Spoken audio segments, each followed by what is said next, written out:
It was around 20 seconds when Robot was skipping through the green tunnel while Bulkhead was running after him. "Where are we going?" Bulkhead asked his crazy friend. "Skipping into a dream," the Autobot in love sighed. Bulkhead was thinking how insane Robot was. At last, the two friends arrived at the location where Julicon was. The strange fact was that the location wasn't a scene that Robot was expecting. "Huh?"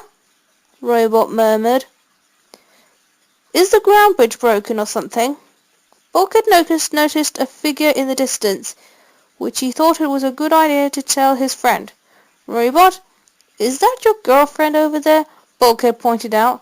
Robot's eyes followed Bulk's finger, which was pointing at Julicon. Suddenly, Robot gasped in joy. "Thanks, buddy," he said as he ran into the distance. But trying to stay quiet, he crept up slowly when he was getting closer.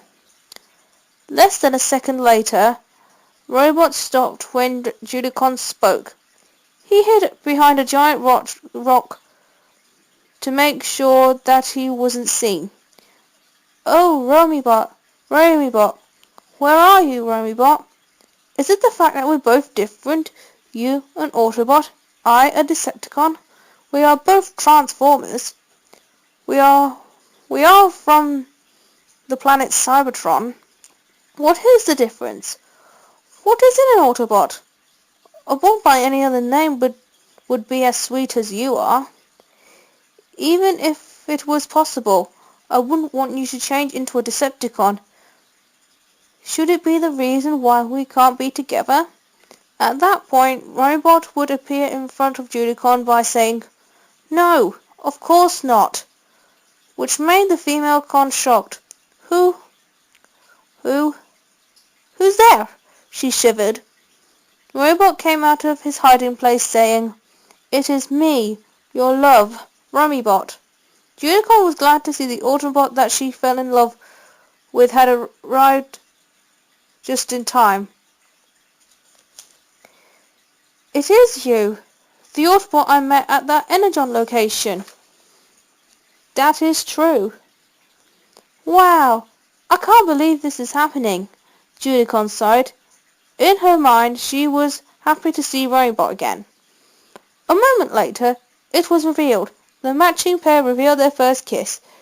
Bulkhead, who was behind the rock, was watching from afar.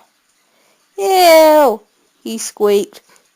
Meanwhile, at the Autobot base, Raphael was working on his English homework that was writing an essay about the famous British playwright William Shakespeare. Earlier he noticed that his Autobot guardian Bumblebee was opening the ground bridge for Romibot. Raph really wanted to know the reason why he left the base in a hurry. So he asked his guardian, "Hey B, you know about earlier today? Well, when you opened the ground bridge for Romibot, where did he go?" Robot replied with one bleep and shook his head. "Oh, right. I see," Raph said with disappointment. "I understand you're not allowed to tell anyone. It's okay. You know that. I'm okay with it." The curious boy in specs got back to his homework. Ratchet overheard the conversation between the Autobot scout and his human friend. He thought it was a good idea to talk to Optimus about the strange event. "Hey, Optimus, can I speak with you for a minute?" Ratchet asked. "Of course," Optimus replied. "So, what do you want to talk to me about?" "It's about your nephew Romibot. You know the strange episode, skipping through the ground bridge?" "Yes, I remember that. Usually he isn't that perky." "True. I think I know what the reason is for that." "You really think so?" "Yes. For the last 8 months, I'm guessing that Romibot has been feeling the love spark." Optimus stayed silent after Ratchet spoke. 3 minutes later, he said, "In love? How can he be?" There aren't any other female bots around here except RC. No, Optimus. I mean the lad could be in love with a female Autobot outside the base, Ratchet explained. But Optimus wasn't too sure about other female Autobots existing. Well, if you're so sure, you'll probably need to find out more and see if there are any more Autobots in sight, Prime suggested. After that, he left Ratchet's side. The medic thought, if Romibot is really in love, there must be more Autobots out there, or maybe he is in one of those crazy mood swings which he seeks attention out of. Meanwhile, at the Decepticon ship, Knockout was flicking the engagement ring that he was going to propose to Julicon with. But he was in a grumpy mood. The brother of the lost Skyquake, Dreadwing, was noticing the ring that fell on the floor, which he picked up. Knockout, were you flicking this tiny hoop again? Dreadwing asked. This isn't going to help you with your problem. Knockout's face glowed bright red. Suddenly, he bursted into anger, snatching the ring from Dreadwing's hand, and punched him to the ground. You really want to get on my bad side? Knockout shouted. You already did. You have no idea what I'm going through. Just get out of my sight. Dreadwing gave the moody medic a dirty look and disappeared. An hour later, Knockout was still angry. Megatron overheard the drama between him and Dreadwing, so he came up to Knockout and questioning, Knockout, what was going on with you and Dreadwing earlier? I pretty much thought you knew what was going on, Knockout muttered, but if I should say it again, I will. It just seems like every time Julicon sees me, she always runs away like I'm some ugly ape. I told her I'll give her 5 weeks to make up her mind, but she thinks that 5 weeks is 5 seconds. Not Julicon. Megatron scratched his chin. That's how all girlfriends are when they are asked for their metal hand in marriage. But not so sure about that, Megatron explained. Still, Knockout's opinion didn't change. My lord, I have done everything to make your niece like me, the medic said in all honesty. Cleaning up tiny spills of dark energon, banging on her chamber door every morning, being overprotective when it comes to battles, bringing up your anger issues, Megatron listed. The list made Knockout feel worse. The medic screamed as Megatron left the chamber. Meanwhile, at the wasteland where Julicon and Romibot were having a chat. So, how come you came out here waiting for me? The simple reason was that I wanted to see you again, and wanted to leave the Decepticon ship. Was something going on? Yeah. I was thinking about how amusing our first meeting was, but... Knockout the Decepticon medical officer? Has he caused trouble for you? He has, for 5 months. What has he done? For 5 months, Knockout has been trying to ask me to marry him. Really? For 5 months? That sounds like a crazy scheme. That is true. If that's the case, do you really want to marry him? Of course not. I never loved that mental-headed medic. If you refuse, how come he keeps on asking you? The reason for that is I said to him that I'm not so sure about it right now. Why haven't you said no to him? Julicon sighed, thinking how stupid she was in front of Romibot. Lucky for her, he seemed to understand what her situation was. I haven't said no to him because I don't want him to get on his bad side. Also, Uncle Megatron wouldn't be any support for me, she confessed. At that point, Romibot really felt sorry for her. He really thought that Megatron didn't give his niece a chance to think about marrying Knockout. Megatron is your uncle.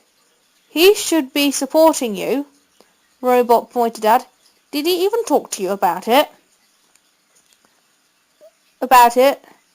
Which I mean, Knockout proposing you 5 months ago.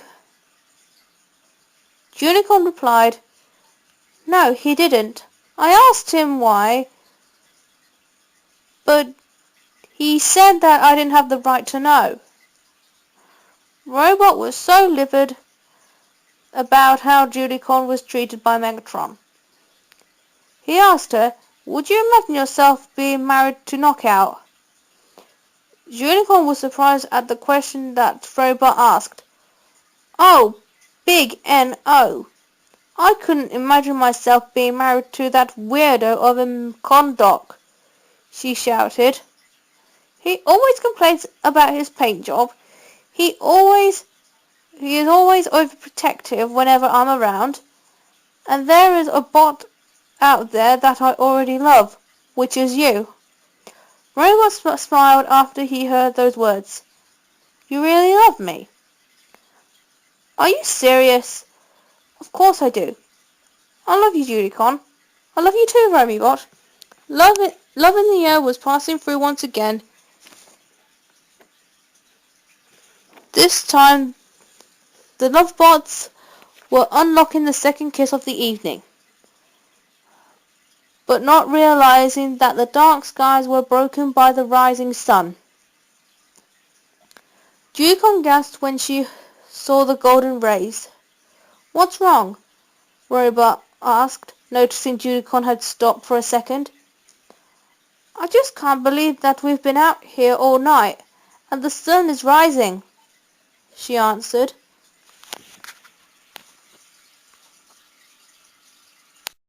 The two Lovebots thought that their uncles were worried about them, so Julicon requested a ground bridge, but before she left she told Romibot, I will meet you here again this afternoon. I love you. And then she left. Robot sighed as he smiled, thinking about the wonderful experience, but realized that Bulkhead was sleeping behind the rock that he was hiding behind all night. Hey, Bulkhead, wake up, Robot whispered. Bulkhead opened his eyes slowly, saying, Morning, buddy. Hey, where's your lady? She went back to the Decepticon ship, because Megatron would be wondering where she was. He wouldn't bother about her even if there were no Dark Energon lollipops. I was right before. She is completely different to the other Decepticons. I believe you, mate.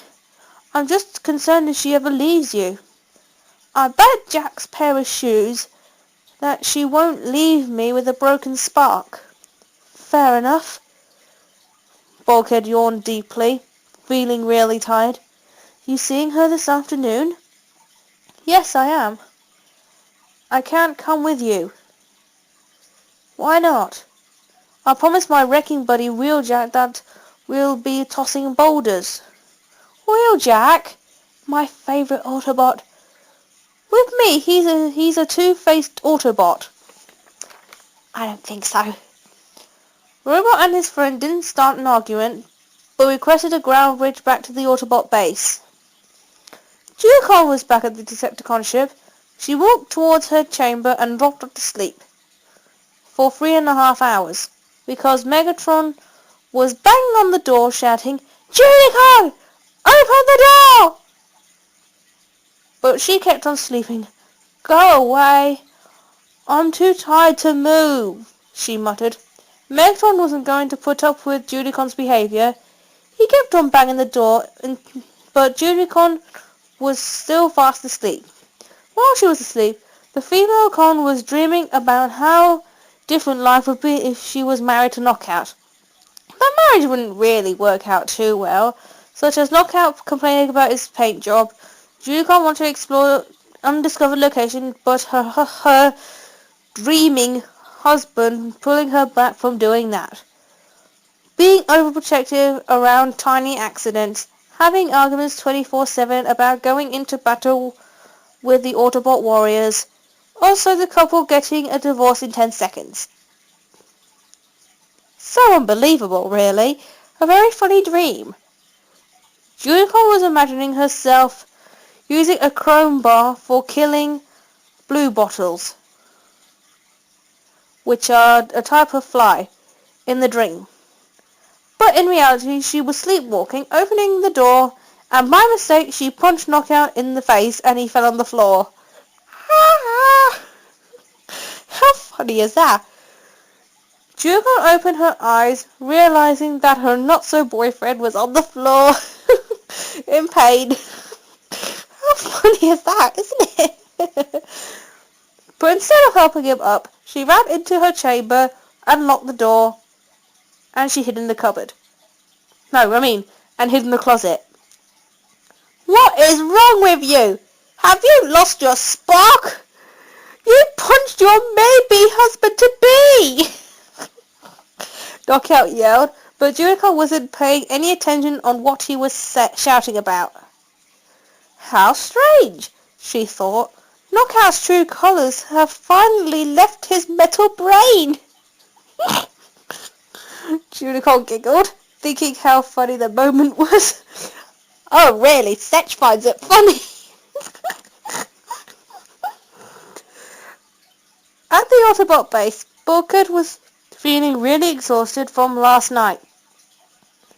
He was also slightly worried about Romibot, because he was going to see Julicon in the afternoon, but on his own. He couldn't really let Wheeljack down by cancelling the plan for the afternoon. Also, he didn't want Romibot getting into trouble. That afternoon, Romibot left the base. Bulkhead wasn't feeling right about himself. He really wanted to make sure that Romibot was fine. Hey, Bulk! Wheeljack shouted. My favourite Autobot. Hey, Jackie. Bulkhead responded in a gloomy voice. Bulk, you okay? Something bugging you? Yeah, but I want to talk in private. So Bulkhead and his wrecking buddy snuck into the basement, same as part 1, and he confessed Romibot is in love, but he's in love with a female Decepticon. You're joking, right? No, I'm serious. He really is. Really? Yeah. Considering Romibot is the nephew of Optimus Prime, he doesn't really have the sense that falling in love with a con is the wrong thing to do. He knew that, but he said that his girlfriend is nothing like them. You know her name? Her name is Julicon. After hearing the name, Wheeljack was surprised. The truth was that he knew her as Julibot before Cybertron fell. Bulk, Wheeljack said anxiously. The one that Romibot loves is my cousin, Julicon. Julibot is an Autobot. Bulkhead couldn't believe what Wheeljack said. I don't understand. It's confusing. Before Cybertron fell, Julibot was an Autobot like you and me. She was friendly, sweet, and kind. Whenever I was feeling down, she was always there. Somebody to talk to, easy to get along with, until it happened. What happened? Megatron and his Decepticons took over Cybertron, that metal monster. What? What happened after that? Megatron took Julibot, turned her into a Decepticon, and then she left me alone. She left without saying goodbye. I was not supposed to be laughing at that bit. After the story was told, Bulkhead's opinion about Julicon completely changed. Wow, Jackie, I never knew you were related to a she-con. He gasped in shock. I just never thought that you had a wonderful cousin that left you, a crime committed by Megatron. Wheeljack got so angry that he used his strong fist to smash the basement door open. I just want to be alone for a while, he muttered as he walked from the as he walked away from Bulkhead. RC noticed the drama going on, walked up to Bulkhead, asking him, "What has bugged him?" Bulkhead answered, "Just one of his bad mood sessions." 2 weeks later, Romibot was seeing the love of his life every day. Unfortunately for Bulkhead, who was trying to talk to Wheeljack, but he was getting ignored. "You're so nice, Jackie, ignoring your wrecking buddy." Seriously, he has anger management. Around 9:30 a.m., Bulkhead found his wrecking buddy standing alone in the outskirts of the base, walking towards him, but Jackie took no notice. "Jackie, you all right? It's been 2 weeks since we haven't spoke," Bulkhead asked. "Will you just leave me alone? Can't you see I need my personal space?" Wheeljack yelled. "Well, I'm sorry, mate. It's just that I'm concerned about you not talking to me for the last 14 days. I'm serious. If you hate me for what I've done, then I'll just leave." "Bulk, wait. I don't hate you at all. You're my friend. Friends support each other no matter what. It's just that I'm still thinking about my lost cousin, and..." "What is it?" "You've lied to Optimus, Ratchet, and everybody else, even Miko." "What have I lied about?" "The lie is Romibot. Doi. The reason why he leaves the base every day.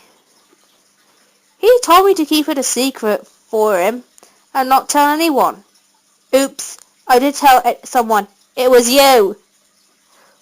"I won't tell anyone, but you will." "Why me?" "Because you're the one who's going to feel sorry for yourself later on." "That's true. But Romibot doesn't want anyone else knowing about this, including his uncle." "That's the worst part, keeping family information from Optimus. He'll have to know about it at some point." "Yeah. The only problem is that Romibot thinks that his uncle doesn't care about him." "Really?" "Romibot is missing smaller details. His uncle is a Prime, leader of the Autobots, a leader making sure that humankind is protected from the Decepticons. Doesn't he know that?" "Of course. But if that was explained to him, his opinion won't change." "If he plans to propose to Julicon, tell him that you can't lie for him anymore, because that is the wrong action to take." Bulkhead realized that Wheeljack was right about what he was saying. The sun was setting. Bulkhead still thought about what Wheeljack told him. Is Wheeljack right? Should I tell Romibot that I can't lie for him anymore? Is it the correct action to take? He thought. Suddenly, a letter appeared in front of Bulkhead. He picked up the letter and it said, "My dearest friend Bulkhead, I just wanted to let you know that I'll be with Julicon for 2 weeks, because she doesn't want to return to her Uncle Megatron and her not-so-boyfriend Knockout. When I come back, I am going to search for a ring, which I mean I'm planning to ask Julicon for her metal hand in marriage. I really hope you are happy for me, and see you in 2 weeks. From best friend Romibot." End of part 2. Yay!